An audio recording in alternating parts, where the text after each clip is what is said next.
Okay, बिस्मिल्लाहिर्रहमानिर्रहीम। जब आप सुबह उठती हैं तो आपका जो माइंड होता है ना वो फ्रेश होता है, आपकी रैम खाली हो चुकी होती है। देखिए, जब आप कंप्यूटर में जाते हैं ना, जो कंप्यूटर से वाकिफ है, नहीं तो मोबाइल तो सबके पास है, मोबाइल में भी रैम होती है। जब आप मोबाइल को कोई कमांड दे रहे होते हैं या जब आप कंप्यूटर को कोई कमांड देते हैं तो सबसे पहले उसको पिक करती है वो रैम होती है, रैंडम एक्सेस मेमोरी, जो आरजी मेमोरी होती है, उसको पिक करती है। फिर बार बार कमांड देने पे, बार बार या उसको सेव करने पे आपका वो रोम में चली जाती है। तो माइंड भी बिल्कुल इसी तरह काम करता है।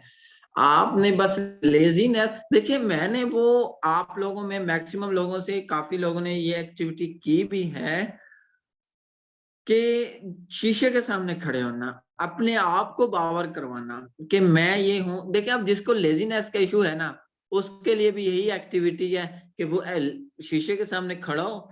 देखिए, लेजीनेस सबसे ज्यादा जो घबराती है या उसकी नहीं बनती, वो कहते हैं ना इट कुत्ते दा वैर, उसकी कॉन्फिडेंस के साथ है, खुद एतमादी के साथ है। मैं ये मान ही नहीं सकता कि जहां खुद एतमादी होगी वहां लेजीनेस होगी, वहां सुस्ती होगी। जैसे बुराई और अच्छाई दिल में ये एक जगह नहीं रह सकती ना, उसी तरह लेजीनेस, सुस्ती और आपका एतमाद नहीं रह सकता। खुद एतमादी, खुद पे आपको यकीन होना चाहिए कि कोई भी दुनिया का काम है, कोई भी दुनिया का काम है ना, आप कर सकते हैं। आपके लिए कोई मुश्किल काम वो नहीं है। लेकिन जब आप ये कहेंगे ना कि ये उसका काम है, ये इसका काम है, ये मेरा काम नहीं है, ये तेरा काम है, ये सब वो है, ये चीज नहीं चलेगी। उसका काम है तो ये उसका काम। गलती एक्सेप्ट करें, अपनी गलती माने और अच्छे काम पे तारीफ सुनने, रिवॉर्ड लेने या कोई मुझे अप्रिशिएट करेगा, इस चीज से आजाद हो जाए। देखें, वतुइज्जु मन तशा वतुजिल्लु मन तशा, इज्जत जिल्ला अल्लाह पाक देते हैं, लेकिन अल्लाह पाक ये भी फरमाते हैं कि जो जिस चीज के लिए सही करेगा उसको वो चीज मिलेगी। ठीक है, मेहनत करने वाला अल्लाह का दोस्त होता है। ठीक है, तो सबसे पहले अल्लाह पाक ने रिज्क का वादा तो किया हुआ है, लेकिन ये भी किया हुआ है कि मेहनत करने वाला अल्लाह का दोस्त होता है। तो रिज्क लेना है तो मेहनत भी करें, मेहनत तो करनी पड़ेगी ना। तो लेजीनेस, हार्ड वर्क और आपका जो कॉन्फिडेंस है, इसका दुश्मन है। आप मेहनती हैं और उसके बाद सबसे बड़ी बात, सबसे ज्यादा गहरी बात, वो है आपका पैशन। जो काम आप कर रहे हैं उसमें आपको इंटरेस्ट होना चाहिए। आपको इंटरेस्ट नहीं है तो आपको नींद भी आएगी, आप सुस्ती भी करेंगे, आपको वो पसंद भी नहीं होगा और आप कहेंगे कल करेंगे, 1.5 घंटे बाद करेंगे, शाम को करूंगा, दोपहर को करूंगा, नमाज के बाद करूंगा, सो के उठूंगा तो करूंगा, और वो दिन टाइम टाइम फिश निकल जाता है। ठीक है, वो दिन निकल जाता है। जब आप पैशनेट है ना एक चीज के लिए, तो आप धूप में भी क्रिकेट खेल लेते हैं। धूप में भी आपको क्रिकेट का नहीं पता चलता कि मैं क्रिकेट खेल रहा हूं। जब आप पैशनेट होते हैं तो आप अकेले भी क्रिकेट खेलने निकल जाते हैं।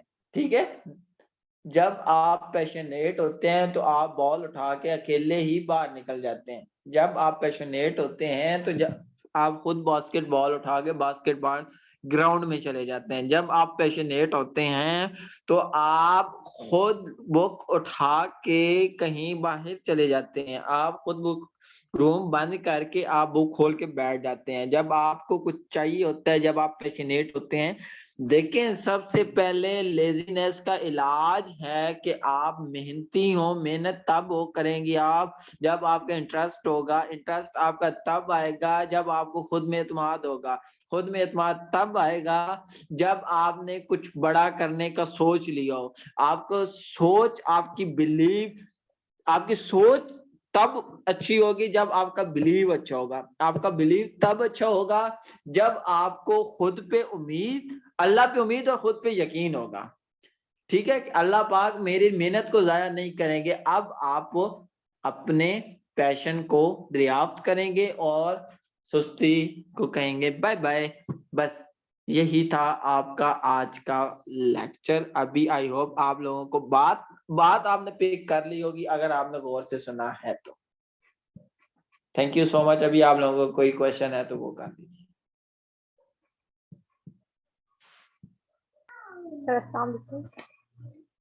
वालेकुम सलाम। सर अगर पैशन हमारी जिद बन जाए तो ये पॉजिटिव साबित होगा कि नेगेटिव? क्या बन जाए? पैशन। पैशन क्या बन जाए? पैशन अगर हमारी जिद बन जाए तो ये काम मैंने अब करके ही रहना है। ये पॉजिटिव है, मुझे ये अब करना ही है, मैं ये करके रहूंगा, मैं करूंगा। ठीक है, तो आपने खुद को दोनों सूरतों के लिए तैयार भी साथ करना होगा। ये मैं करूंगा, मैं करके रहूंगा और मुझे ये करना है, मुझे लाजमी करना है। ये तो आपका सेल्फ मैनेजमेंट में आ जाएगा। बट ट्राई आपने दोनों आपने करना है कि मैं इसको पॉजिटिव लेके चलूंगा और मैं इसको एक अच्छा रिस्पॉन्ड के साथ करूंगा। लेकिन आपने रेडी दोनों सूरतों के लिए रहना है। दोनों सूरतों के लिए जब आप रहेंगे तो आपके अंदर आजी आएगी, शुक्र पैदा होगा कि या अल्लाह अगर मैं कामयाब हो गया तो इसमें भी तेरा करम होगा, अगर मैं नाकाम हो गया तो इसमें भी तेरी कोई ना कोई जरूर मसलियत होगी। तो इस तरह आपकी नाकामी की सूरत में आजी आएगी, कामयाबी की सूरत में आजी के साथ शुक्र भी आएगा। ठीक है, तो दोनों सूरतों में शुक्र और आजी तो आप में आनी ही आनी है। अगर आप दोनों सूरतों के लिए खुद को तैयार करके आप मेहनत करेंगे, ये जिद बना लेना, पैशन, ये जिद बना, ये तो पॉजिटिविटी है ना। लेकिन इसके साथ ये चीज भी होनी चाहिए कि दोनों सूरतों के लिए आप तैयार हो। जी सर। जी सर हमारे जी सर। सर असल में ना हमारी एक दोस्त है तो उन्होंने मेडिकल करना है, मतलब डॉक्टर बनना है, लेकिन उनका 2 साल अब ना पैसे समझे कि मतलब वो स्टॉप उनका है। उन्होंने मेडिकल का टेस्ट किया लेकिन वो उनका क्लियर नहीं हुआ, तो वो अब देन नेक्स्ट कुछ पढ़ भी नहीं रही। वो कहती है उनका पैशन बन चुका है कि मैंने करना है तो MBBS ही करना है और कुछ भी नहीं करना। और मजीद वो ऐसी मतलब अब वो टेस्ट की तैयारी के लिए बैठती हैं और साल उनके ज़ाया हो रहे हैं। तो मैं इस हिसाब से पूछ रही थी कि अगर वो इस तरह अपने पैशन को लेके बैठती हैं, मजीद अब मैरिज हाई ही होने हैं, तो इस जी, तरह। देखिए दो किस्म के लोग होते हैं। एक होता है जिसके पास एक ही प्लान होता है, वो अपनी सारी कश्तियां जला के आगे आते हैं। दूसरे किस्म के लोग होते हैं वो प्लान बी भी रखते हैं, प्लान सी भी रखते हैं। ठीक है, दोनों किस्म के लीडर्स, दोनों किस्म के लोग जो होते हैं वो लीडर साबित हो सकते हैं। लेकिन मैं प्रायोरिटी उस बंदे को दूंगा जो साथ में प्लान बी जरूर रखता है। क्यों? जरूरी नहीं है कि अल्लाह पाक ने आपको उसी चीज में रिस्क लिखा है, जरूरी नहीं है कि वो चीज आपको मिल जाएगी। देखें, जब आप ISSB में जाएंगे ना, अल्लाह करे आप लोग सारे ISSB में एक दफा लाजमी जाओ, बेशक किसी भी कोर्स के लिए जाओ, आप लोग जाएं लाजमी, अपनी किस्मत जरूर आजमाइए। ठीक है, मैं आप लोगों को रेकमेंड करूंगा ये चीज। ISSB में लाजमी जाइए और साथ में आप ये PPSC के अटेम्प्ट्स देते रहिए और CSS के अटेम्प्ट्स दीजिए, उसके साथ आप PMS के अटेम्प्ट्स दीजिए। ये जो बड़े हाई क्वालिटी के हमारे पाकिस्तान में एग्जाम समझे जाते हैं, इनमें अपनी किस्मत जरूर आजमाइए। रिकमेंडेड टू ऑल, लाजमी आजमाइए। ठीक है, देखें मिलेगा आपको अपनी किस्मत, लेकिन आपको लर्निंग्स बहुत सारी मिलेंगी, बहुत सारी मिलेंगी। ISSB में आप जाएंगे, ISSB में आपको ये चीज लाजमी आपके फॉर्म पे ये पहले लिखवा ली जाएगी कि आपका प्लान बी क्या है। इफ यू नॉट सिलेक्टेड, अगर आप सिलेक्ट नहीं होते, देन व्हाट यू डू, आप क्या करेंगे। अब जो आपका प्लान बी है आपने वो वहां पे लिखना होगा। प्लान बी आपका फॉर एग्जांपल आपने CSS करना है, आपने लिख दिया कि सर मैं अगर ISSB में सिलेक्ट नहीं होती या नहीं होता तो मैं I will go for CSS, मैं CSS के लिए जाऊंगी। ओके, अब CSS तो आपने लिख दिया। अब वो आपका प्लान भी चेक करने के लिए आपसे CSS की इंफॉर्मेशन लेंगे। CSS में पूछ लेंगे कितने सब्जेक्ट्स होते हैं, उसकी एलिजिबिलिटी क्राइटेरिया क्या होता है, उसमें किस किस सब्जेक्ट वाला बंदा जा सकता है, उसमें वो क्या होता है, ब्यूरोक्रेसी क्या होती है, उसमें कितने ग्रुप्स हैं, एलोकेशन कैसे होती है, टेस्ट कैसे होते हैं, टेस्ट का म्यार क्या है, इस टाइप के वो क्वेश्चन जो जनरल इंफॉर्मेशन होती है ना, वो आपसे पूछेंगे। तो प्लान बी हर बंदे का एक होना चाहिए। ठीक है, प्लान बी, अगर जो बंदा सारी कश्तियां जला के आ रहा है ना, वो भी अच्छा है। उसमें सेल्फ बिलीफ और खुदा पे बिलीफ बहुत ज्यादा है। लेकिन अगर आप उसमें नहीं होते तो फिर आपका जो टाइम वेस्ट होगा, आपके जो टाइम वेस्टिंग के साथ आपकी जो मनी, आपका जो इंटरेस्ट, आपके जो साइकोलॉजिकल हेल्थ, मेडिकल हेल्थ, इन चीजों पे जो इफेक्ट पड़ेगा। देखिए जो बंदा कश्तियां जला के आता है ना, वो प्रेशराइज बहुत ज्यादा हो जाता है। वो कहते हैं कि मैंने ये करना है, ये अगर मुझसे ना हुआ तो यार मैं और क्या करूंगा, मैं और क्या करूंगा, और मैं क्या करूंगा।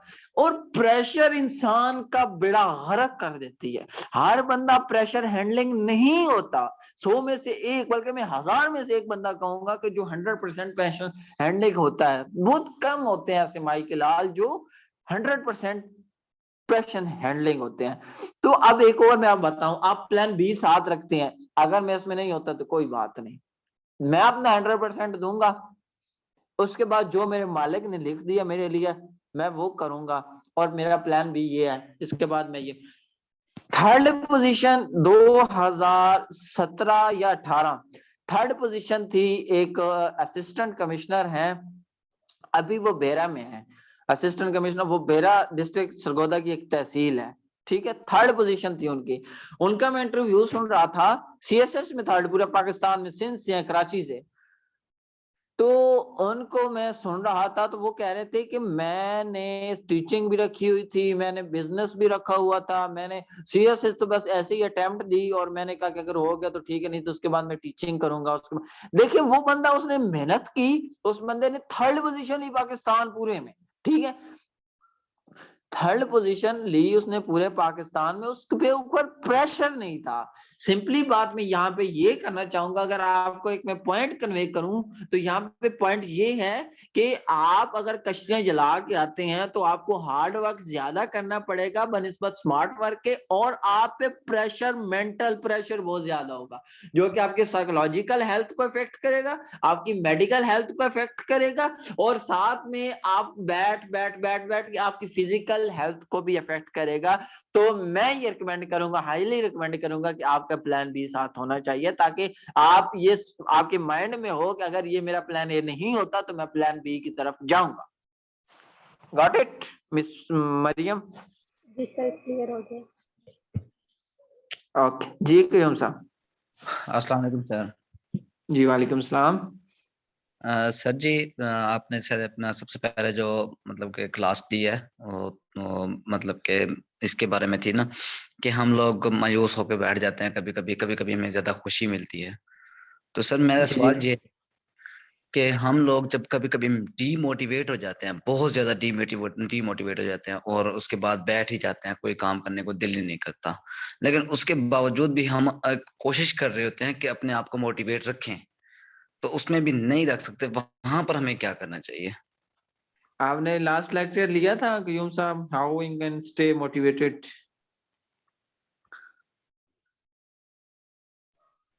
जी सर लिया था, लेकिन जी सर मैंने लिया था, लेकिन पीछे आपको कंसेप्ट क्लियर नहीं हुआ? कंसेप्ट मुझे बिल्कुल क्लियर नहीं हुआ। उस दिन शोर बहुत ज्यादा था क्योंकि शादियों का सीजन चल रहा है सर, मैं शादी में था, लेकिन मैंने सेशन अटेंड किया था, ठीक तरीके से नहीं कर सका। Okay, thank you so much for your question. अभी मुझे अपने स्टूडेंट्स को टेस्ट करने का भी मौका मिलेगा। ओके ठीक है, ये कौन बताएगा आप लोगों में इनका क्वेश्चन का आंसर? आप लोगों में कौन क्लियर करेगा इनको? Sir well done miss Mozma. बहुत ज्यादा जी डिप्रेस मिस मोज़मा, जी मिस मोज़मा, ट्राई कीजिए बेस्ट। जो उस टाइम सर कासिम अली शाह, ये दो मोटिवेशनल स्पीकर हैं उस टाइम, और हमारे रहनुमा जो हमारे टीचर्स होते हैं, हमारे पेरेंट्स होते हैं, वो उस टाइम हमारे काम आते हैं। Well done, I really appreciate you. समझ आई अब्दुल कयूम साहब क्या कहा इन्होंने? जी सर बिल्कुल, शेख आतिफ और सर कासिम अली शाह के बारे में बता रहे थे कि हम अगर वो बैठे हों वहां पर तो हमें उनको सुन लेना चाहिए और अपने आप को मोटिवेट कर लेना चाहिए। Thank you so much sir.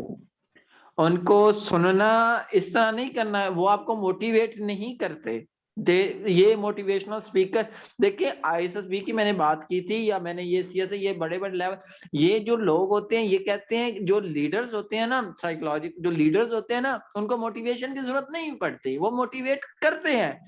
तो these are basically leaders, they are basically leaders. Sheikh Atif हो गए, या प्रोफेसर जवेद इकबाल हो गए, सर काशिफ शहजाद हो गए, सर कासिम अली शाह साहब हो गए, दे आर बेसिकली लीडर्स। तो वो आपको लीडिंग स्किल्स देते हैं, ठीक है। मोटिवेशन की जरूरत लीडर को नहीं होती। तो हम सब अगर लीडर हैं तो हमें मोटिवेशन की जरूरत नहीं है।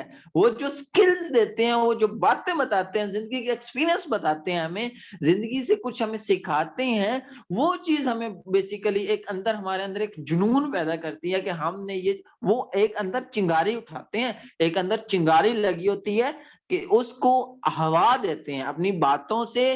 देखें, दिल से निकली दिल पे असर करती है, ठीक है। तो ये लोग होते हैं कि ये आप अपनी बातें जो दिल से करते हैं, वो उनकी बातें दिल पे ही असर रखती हैं, और वो एक्सपीरियंस से बात कर होते हैं, वो जो हमारे अंदर चिंगारी होती है उसको हवा देते हैं, और हमारे अंदर फिर से आग लगा देते हैं, और फिर हम फिर से अपनी लाइफ की तरफ, उस चीज की तरफ गामजन हो जाते हैं जिसमें हम डिमोटिवेट हुए होते हैं। Got it? Thank you so much sir. Okay, और किसी का कोई question? Well done miss Mozma.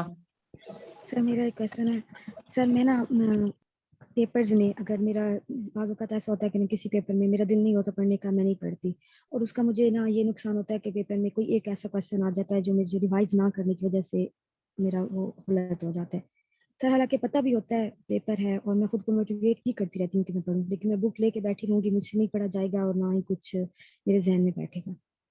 Sir इस सूरत उस टाइम मुझे क्या करना चाहिए? यहाँ पे बात आपके इंटरेस्ट की आ जाती है कि आप लोग क्या करना चाहते, क्या करना है, ठीक है। अब वो जो क्वेश्चन देखिए, पेपर का तो जो भी किसी भी किस्म का एग्जाम है ना, उस पे आप पे कोई बंदा भी, मैं टॉपर भी हो ना, टॉपर से टॉपर भी हो, उसकी 100% तैयारी भी है, 110% भी प्रिपरेशन हो, फिर उसका उस पे भी होगा एग्जाम का। तो ये आप नहीं कह सकते कि किसी पे भी एग्जाम का प्रेशर नहीं होता। वो 100% सिक्योरली सारे क्वेश्चन करके भी आता है, फिर भी उसको डाउट होता है। मैं आपको एक कहानी सुनाता हूँ। मैं मैट्रिक में था, 10th में मेरी बायो थी, और मुझे 22 मार्क्स चाहिए थे 10th क्लास में, ठीक है, पास होने के लिए 22 मार्क्स मुझे चाहिए थे। 75 का मेरा पेपर था, और 22 मार्क्स मुझे चाहिए थे पास होने के लिए। मेरा पेपर ऐसे हुआ कि मुझे ना खुद पे डाउट होने लगा कि जब जिस दिन रिजल्ट था, तो मुझे मेरा उसी तरफ बार बार ख्याल जा रहा कि यार मेरे 22, मेरा अगर 21 हुए, मेरे अगर 20 हुए तो मेरी वो सप्ली आ जाएगी, मैं फेल हो जाऊंगा, मेरा ये होगा, मेरा क्या होगा, मेरे वालिद साहब क्या सोचेंगे।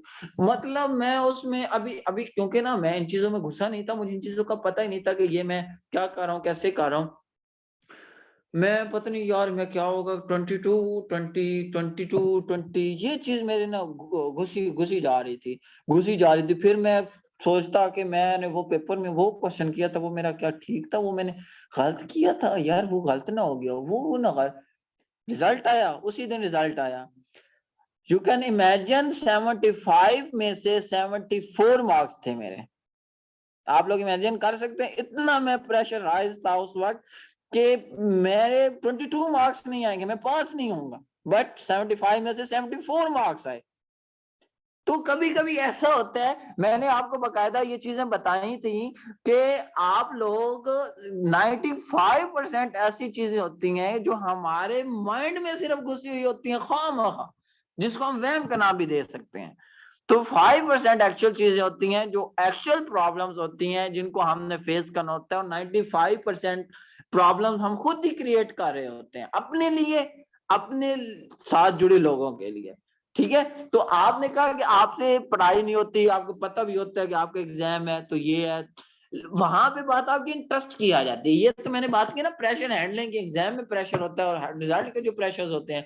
अब मैं आपकी बात दूसरा आपका जो क्वेश्चन था वो ये था कि आपको पता भी होता है कि आपका एग्जाम है, आपका पेपर है, लेकिन फिर भी आप उस लिहाज से प्रिपरेशन नहीं कर पाती। आई थिंक आप, मैं सही समझा मिस मौसमा? जी सर। ओके, तो आप वहां पे नहीं कर पाती, तो वहां पे आपकी मेंटल कैपेबिलिटी का काम होता है, वहां पे आपके माइंड का ये काम होता है, वहां पे आपका इंटरेस्ट एक्चुअली आता है। अगर आपका एक चीज में इंटरेस्ट है, अगर आप वाकई ही मुकाबले वाली हैं, compete करना चाहती हैं, अगर आप वाकई ही चाहती हैं कि मेरे मार्क्स अच्छे आए, तो वहां पे आप कभी भी ये नहीं चाहेंगी कि आप ना पढ़ें। ठीक है, मैं आपको बताऊं कि टॉपर्स के साथ मेरे अल्हम्दुलिल्लाह रहा हूं, तो टॉपर्स जो है ना हमारी क्लासेस के टॉपर्स लोग, जो वो इस तरह करते थे कि वो ग्रुप बना लेते थे। तो इसका मैं आपको एक सोल्यूशन दूं, जब आपका एग्जाम हो, मैं आपको गारंटेड कहता हूं कि एग्जाम वाली नाइट आप एक ग्रुप बनाइए, 3-4 लड़कियों का, 3-4 लड़कों का, ठीक है। उससे पूछिए आपकी कितनी प्रिपरेशन है, उससे पूछिए आपकी कितनी प्रिपरेशन, उससे पूछिए आपकी कितनी प्रिपरेशन है, और उससे चारों से पूछिए। देखिए आप, ये आपको मैं बताऊं कि आप देख लेंगे कि आपके सामने जो 4 लड़कियां बैठी हुई हैं ना, किसी को एक टॉपिक नहीं क्लियर होगा, दूसरी को वो क्लियर होगा, तीसरी को जो टॉपिक क्लियर नहीं होगा, पहली को वो क्लियर होगा, पहली को जो टॉपिक क्लियर नहीं होगा, वो चौथी को क्लियर होगा, आपको जो टॉपिक क्लियर नहीं होगा, उनमें से किसी को वो क्लियर होगा। तो इस तरह जो कॉपरेशन हो जाएगी, देखिए ग्रुप स्टडी करने से इस तरह जो आपकी कॉपरेशन हो जाएगी, आप फिर ये कहेंगे कि ये चैप्टर है, ये चैप्टर मुझे आता है, मुझे तीसरे चैप्टर के न्यूमेरिकल नहीं आते। मिस संसा और मिस मारिया बैठी हुई हैं और साथ मिस मौजमा है, तो आप मिस अंसा को कहती हैं कि मुझे पहले चैप्टर के न्यूमेरिकल आते हैं, और मिस मौजमा कहती हैं कि मुझे तीसरे चैप्टर की आती है। इसी तरह जो मिस मरियम है वो कहती हैं कि मुझे दूसरे चैप्टर की आती हैं। तो इस तरह आपके तीनों चैप्टर क्लियर हो गए। अब सबसे पहले मिस मौजमा को आप कहेंगे आप पहले चैप्टर की करवाइए हमें, फिर मिस अंसा दूसरे चैप्टर के समझाएगी, फिर मिस जो तीसरी मिस है वो तीसरे चैप्टर के समझाएगी। देखिए तीनों चैप्टर क्लियर हो गए। तो बेसिकली एग्जाम के करीब और पूरे साल की मैं आपको बात बताऊं कि आप एक ग्रुप बनाइए, स्टडीज ग्रुप बनाइए, जो वाकई लड़कियां, देखिए क्लास में पता चल जाती हैं कि ये लोग, ये लड़का वाकई, ये लड़की वाकई पढ़ने वाली है, टॉपर लड़की है, मार्क्स इसके माशाल्लाह टेस्टों में अच्छे हैं, टीचर उसके साथ बनाइए, उसके साथ बनाइए। अगर आपने वाकई कुछ करना है, आपने वाकई मार्क्स लेने हैं, उसके साथ बनाइए, उसके साथ कॉपरेशन के साथ उससे कम्युनिकेशन कीजिए, उससे बताइए कि मुझे इन चीजों में डाउट्स हैं, आपको किन चीजों में कुछ चीज आपको भी डाउट, लेकिन फिर जब आप उसके साथ दोस्ती करीब करेंगी, अट्रैक्शन करेंगी, तो उसके भी डाउट्स निकलेंगे। ठीक है, कुछ लोग होते हैं अपनी कमजोरियों को इस तरह छुपा लेते हैं कि अगले बंदे को नजर नहीं आती, लेकिन बड़े से बड़ा धनाढ्य बंदा भी होता है, अल्लाह पाक ने उसमें भी कोई ना कोई वीकनेस रखी होती है। तो आपने अपनी वीकनेस को उस बंदे की स्ट्रेंथ के साथ पूरा करना है। ठीक है, तो इस तरह जो कॉपरेशन आप करेंगी, ये कॉपरेशन आपको एग्जाम में काम आएगी। याद रखिएगा, मैं आपको बताऊं कि जो चीज आप अगले बंदे की जुबान से समझ रही है ना, अगले बंदे से आप जुबान से समझ रही हैं और खुद समझा रही हैं, देखिएगा आप उस चीज की खुद भी हाफिज हो जाएगी। मुझे 9th क्लास की केमिस्ट्री की अभी तक एक डेफिनेशन याद है, एम्पेरिकल फार्मूला। मैंने केमिस्ट्री के स्टूडेंट से यहाँ पे वो पूछता भी रहा हूँ, एम्पेरिकल फार्मूला 9th क्लास की केमिस्ट्री। ठीक है, आज काफी साल पहले की ये बात है। ठीक है, तो ये चीजें कैसे आई? ये चीजें ऐसे आई कि टीचर हमारे सुबह सुबह जनाब सर्दियों में आते, वो इस तरह करते कि एक स्टूडेंट को इधर से लगा दिया, एक स्टूडेंट को इधर लगा दिया, एक स्टूडेंट को इधर लगा दिया। लेकिन पहले टॉपर से वो खुद सुनते थे, टॉपर से खुद सुन के फिर टॉपर को कहते थे कि आप इनमें से इनको सुनिए, फिर इनमें जिनको नहीं आता फिर उनको बता। तो ये सीन चलते थे पुराने जमाने में। आप लोगों ने भी ये देखा होगा कि टॉपर लड़के बाकी स्टूडेंट्स के जो काम था वो चेक या सुनते वगैरह थे, टॉपर्स के टीचर खुद सुनते थे, टॉपर्स ज्यादा प्रेशराइज होते थे, तो फिर वो आपस में कोलैबोरेट करते थे। जब जो स्टूडेंट पीछे बाद में होते थे ना, वो टॉपर्स के साथ कोलैबोरेट करते थे, उनके साथ कम्युनिकेशन करके फिर वो पूरी क्लास की कॉपरेशन हो जाती है। तो इसी को कहते हैं कॉपरेशन। ये आपको कॉपरेशन सिखाएगी, जो कि आपकी लीडरशिप क्वालिटी को पॉलिश करेगी।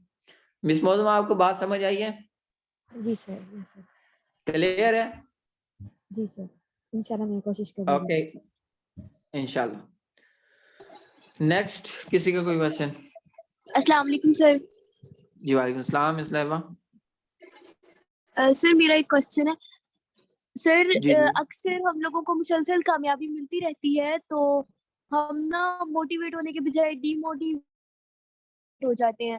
जैसे अब हमें नहीं था पता, जैसे हमें लगता है कि हमारे नंबर कम आने हैं, कम पड़ा होता है, लेकिन एकदम से नंबर ज्यादा आ जाते हैं, मे बी कोई अटेम्पटेशन अच्छी हो या कुछ भी हो सकता है, हमें ना लगा हो कि हमने इतना पढ़ा है लेकिन नंबर आ जाए। वही जैसे आप कह रहे थे कि अक्सर हमें वहम होता है लेकिन नंबर आ जाते हैं, और फिर उन मार्क्स को लेके हम लोग इतना ज्यादा ओवर कॉन्फिडेंट हो जाते हैं कि फिर पढ़ते ही नहीं है कि नहीं जी मैं तो कर सकता हूँ, मैं तो बिल्कुल एंड डेज में पढ़ूंगा तो मेरे मार्क्स आ जाएंगे। ये वाली चीज ना बहुत ज्यादा फिर वो करती है एंड पे जाके। इस ओवर कॉन्फिडेंट को हम कैसे ओवरकम करें? जी माशाल्लाह, बहुत अच्छा क्वेश्चन है। ओवर कॉन्फिडेंस, सबसे पहले तो यहाँ पे आपने देखिए, ये देखिए कि आज जिस लेवल पे पहुंची है वो वहां पे लेवल तक पहुंचाने में किस किस का कितना किरदार है। देखिए जिस लेवल पे भी बंदा होता है ना, जिस लेवल का भी बंदा होता है, चाहे वो एम्प्लॉय है, चाहे वो यूनिवर्सिटी स्टूडेंट है, एमफिल है, पीएचडी भी उसने निकाल लिया ना, वो अकेला वहां पे नहीं खड़ा होता, उसके साथ उसके पेरेंट्स खड़े होते हैं, ठीक है, उसके साथ उसके फ्रेंड्स खड़े होते हैं, उसके साथ टॉपर लड़के लड़कियां खड़े होते हैं जिसने उनको पढ़ाया होता है, उसके साथ उसके स्टूडेंट्स खड़े होते हैं जिस उसने उनको पढ़ाया होता है और उसके अपने कॉन्सेप्ट मजीद क्लियर हो और क्लैरिटी आ गई होती है। तो ये सारे लोग उसके साथ उधर खड़े होते हैं, नजर वो एक और होता है लेकिन खड़े ये सारे लोग होते हैं। अगर उसमें अब यहाँ पे मैं आ जाती है कि यहाँ पे पहुंचने में किसी का कोई किरदार नहीं है, मैं ही मैं हूँ, बस मैं ही मैं हूँ, तो याद रखिएगा ऐसा इंसान कभी भी आगे नहीं बढ़ पाता, कभी भी आगे नहीं, उसको ओवर कॉन्फिडेंट अक्सर हो जाता है। देखिए अब 1100 में से 1100 मार्क्स आए हैं, उन्हीं उन्हीं लोगों के एम कैड में जनाब एम कैड में उनका एडमिशन नहीं हुआ, ठीक है। तो यही बात होती है कि कभी कभी इंसान के मार्क्स ज्यादा आ जाते हैं जिसकी एक्सपेक्टेशन नहीं होती, कभी कम के एक्सपेक्ट कर रहा होता है ज्यादा आ जाते हैं, कभी ज्यादा को एक्सपेक्ट कर रहा होता है कम आ जाते हैं। जब ज्यादा एक्सपेक्ट करे कम आ जाते हैं तो वहां पे इंसान नाउम्मीद हो जाता है कि यार मैंने तो इतनी मेहनत की थी, नाशुक्र हो जाता है, ठीक है, मैंने इतनी मेहनत की थी, मुझे अल्लाह पाक ने उसका। देखिए याद रखिए कासिम अली शाह साहब फरमाते हैं कि अगर आपको एक चीज में आपकी मेहनत के अकॉर्डिंग, एक टीचर ली है वो भी ये चीज बताते हैं कि आप सर कासिम अली शाह साहब की वो स्टूडेंट हैं कि आपको अपनी मेहनत के अकॉर्डिंग आपको अगर एक चीज का फल नहीं मिल रहा ना तो अल्लाह पाक उस चीज का आपका जो मेहनत है वो जाया नहीं करेंगे, वो किसी और चीज में आपको दे देंगे। तो जहां पे आपको आपकी एक्सपेक्टेशन से ज्यादा मार्क्स मिले वहां पे आपको किसी और मेहनत का रिवॉर्ड भी मिला। यहाँ पे दोनों चीजें कनेक्टेड है, यहाँ पे आपने मेहनत ज्यादा की मार्क्स कम आए, और यहाँ मार्क्स ज्यादा है मेहनत कम भी, तो ये चीज कनेक्टेड हो जाती है। यहाँ पे लोग फिर ओवर कॉन्फिडेंट हो जाते हैं कि देखो जी मेरे मार्क्स, मैं तो मेहनत ही नहीं की थी, मैं तो 10 दिन पढ़ा तो मैं तो जनाब बोर्ड से फटे चुक देना हुआ, मैं बोर्ड पान देना हुआ। तो ये लोग ओवर कॉन्फिडेंट हो जाते हैं, तो ये आगे ये फिर सर्वाइव नहीं करते, कभी भी सर्वाइव कर ही नहीं पाते। देखिए जो ये इनका 10 दिन का होगा, 5 दिन का होगा, 7 दिन का होगा मैक्सिमम, ये डेज में काम चलेगा, एक मंथ भी शायद दूर हो जाए। तो इनकी असलियत भी समझ में, आपको एक बात बताता हूँ। देखिए मैं ऑफिस जाता हूँ, सुबह का टाइम है, यहाँ से निकलता हूँ, ठीक है, 8 बजे का टाइम होता है ऑफिस का, पहुंचना होता है। तो रास्ते में सुबह ट्रैफिक इतनी होती है, स्कूल के बच्चे होते हैं, वैन जा रही होती हैं, वैसे बच्चे होते हैं, उसके अलावा सुबह जो सब्जी मंडी होती है वो सीन चलता है, उसके अलावा जो ऑफिस में एम्प्लॉय जाते हैं वो सीन चल रहा होता है। तो काफी रश होता है सुबह ना, तो मैं उस रश की वजह से लेट हो जाता, अब लेट कितना हो जाता है, 10-15 मिनट, आधा घंटा लेट हो जाऊंगा ज्यादा से ज्यादा। लेकिन मैं उस चीज को कवर अप करने के लिए मैं छुट्टी से ना वो टाइम ना, छुट्टी के बाद मैं ना वो टाइम कोशिश करता लग जाए, ना भी लगे तो वो कोई बात नहीं इतनी होती, 10-15 मिनट की रिलैक्सेशन हो ही जाती है। क्योंकि मैं खुद तो नहीं करता ना, मैंने उनको बता दिया कि 15 मिनट 20 मिनट 10-15 मिनट मैं लेट हो भी जाऊं, क्योंकि ट्रैफिक बहुत ज्यादा होती है और मैं 40 से ऊपर स्पीड नहीं दे सकता। तो मेरे जो इंचार्ज इंजीनियर, वो ताजा एजुकेटेड बंदा है, यूईटी से इंजीनियरिंग किया है, उसने मेरी कंप्लेन कर दी, ऑफिस में उसने, जो मेन ऑफिस है उसमें उसने कंप्लेन कर दी। तो मैं गया वहां पे, किसी काम से गया, तो वहां पे मेरे दोस्त भी हैं, समझे, अच्छे इंसान भी हैं, बहुत अच्छे इंसान है, तो मेरे अब्बू के साथ भी उसकी डायरेक्ट कनेक्शन भी है, वो बात शायद करते।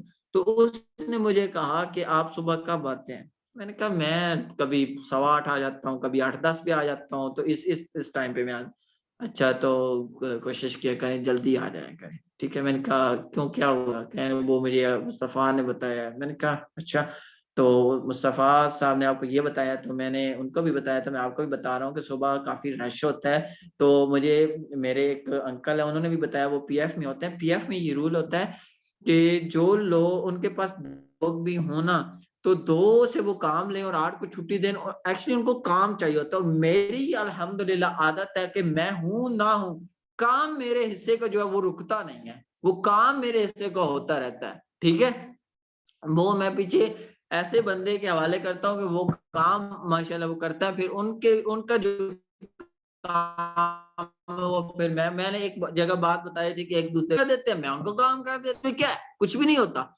कॉपरेशन हो जाती है ना, भाई हो जाते हैं। तो फिर इस तरह फिर क्या हुआ, वो चीज उन्होंने बता दी। मैंने उनसे पूछा, कंप्लेन की, उन्होंने कहा कि नहीं वो इधर आया था, तो वो मैंने कहा अच्छा ठीक है, कोई ठीक है।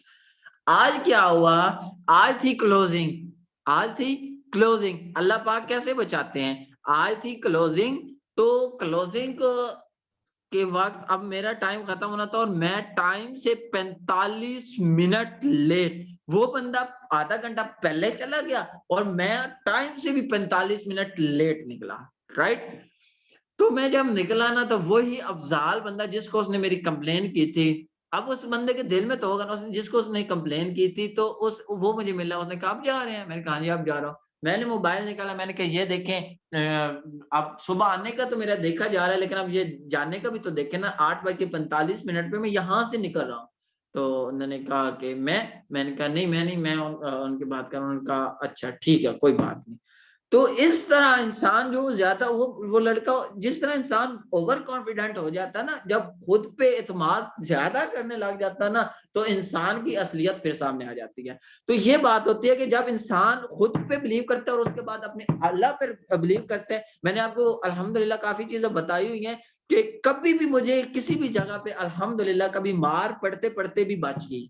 अल्लाह पाक ऐसे रास्ते निकाल देते हैं मेरे लिए कि मुझे मार पड़ती पड़ती यहाँ पे मैं रगड़ता बच गया। तो चलते रहते हैं ये चीजें। तो ये चीज है बेसिकली कि आपको बिलीव होना चाहिए खुद पे और अल्लाह पे। कॉन्फिडेंस होना चाहिए, अंडर कॉन्फिडेंस भी ना हो और ओवर कॉन्फिडेंस भी ना हो। जी मिस लाइबा, आपको बात समझ आई है? जी सर, मुझे समझ आ गया। Thank you so much sir जी। Excuse okay, sir. कोई और किसी का इशू? सर लास्ट टाइम दोनों में 1 मिनट रह गया। अच्छा ठीक है, फिर अगर किसी का कोई क्वेश्चन है तो फिर वो ग्रुप में कर दीजिएगा। ओके, और मिस उज़मा, मिस जरमीना और मिस इकरा, आप तीनों रेडी रहिएगा, आपके री इंटरव्यू भी है। Thank you so much, Allah Hafiz. Sir मेरा कल है इंटरव्यू ना? वो मिस मिनाहिल आपको बताएंगे। मिस मिनाहिल ने जो टाइम दिया हुआ है वही डील कर रही है। मुझे तो 2 स्टूडेंट मिलते हैं, मैं उनको इंटरव्यू कर देता हूँ। सर ये मुझे बता दीजिएगा कि आधे घंटे का होता है या घंटे का होता है? मिस मरियम रिकॉर्डिंग ऑफ कर दें।